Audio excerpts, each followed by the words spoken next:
Right. Hey guys, for math today, we're going to be working on what I call a count, tally, and graph. So you're going to need these two pages. You're going to need the page with all the pictures of the animals, and then you're going to need this one that has the graph on it. So what I want you guys to look at is what animals do we see in our count, tally, and graph mat. So we see some elephants and some lions, some rhinoceros, a zebra, giraffe, and a monkey.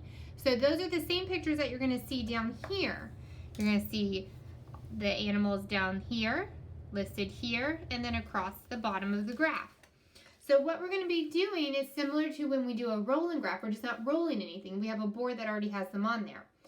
So we're going to start and we're going to look at what animal is first on my graph. The first animal is on my graph is what? Right, a giraffe. So the first thing I'm going to do is I'm going to look up here and I'm going to look for my giraffes.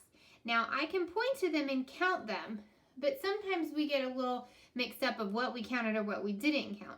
So sometimes I like to put a little X or a little line across them so I know which one I counted.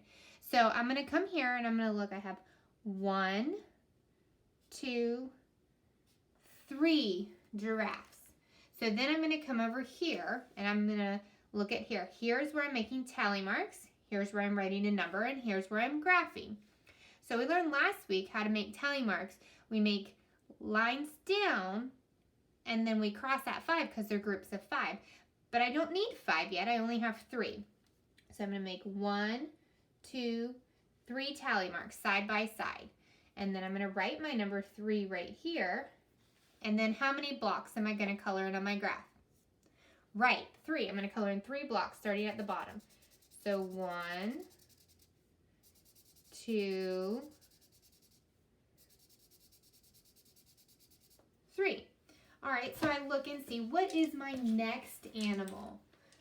What's the animal that's next to the giraffe? Right, that's a rhinoceros. So we're going to come back up to our board up here and we're going to find and count the rhinoceros. So let's see. 1, 2, 3, 4, 5, 6, 7, 8. So I found them all. So I have 8. So I'm going to come over here and we're going to do tally marks first. So remember, we're going to cross on 5. So 1, 2, 3, 4, cross on 5, and keep going. We're going to keep going. 6, 7, 8. So then I'm going to come here. I'm going to find my rhinoceros. And how many did I have? How many did I count?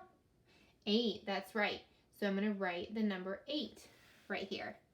And then I'm going to come to my graph. What do I do over here to show how many I counted? Right, I'm going to color in the boxes. How many boxes should I color in? Yes, I'm going to color in 8 boxes. I'm going to start at the bottom. So 1, 2, 3, 4, 5, 6, 7, 8. So you're going to keep going and you're going to do that for the elephant, the lion, the monkey, and the zebra. Then when you're all done completing the tally marks, how many, and the graph, you can come here and you can figure out which one has the most. Remember, the most is our highest number. How many did we count the most of? Then it says and ask which has the least. Least goes with fewer. It goes with the smallest that we counted. And then you can compare them and see, did you get any that were the same? Did any of our animals have the same amount on the mat? So this is your activity for today for math. You guys keep going. You're doing great.